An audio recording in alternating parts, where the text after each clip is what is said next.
Good evening guys. Pinipidyohan ko ngayon ang mga bulaklak ng Dama de Noche. Kasi sa gabi sila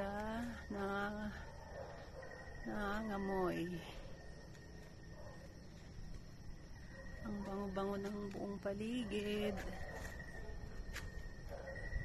Ayan o, dami na naman yung bulaklak.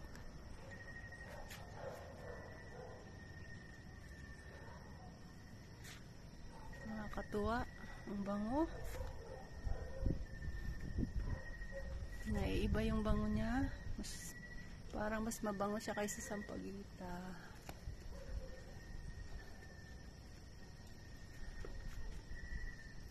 Ayan guys, pinakita ko lang sa inyo.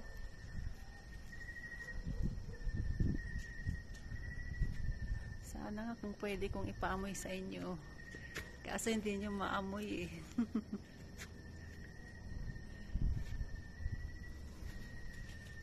Ayan, ang ganda.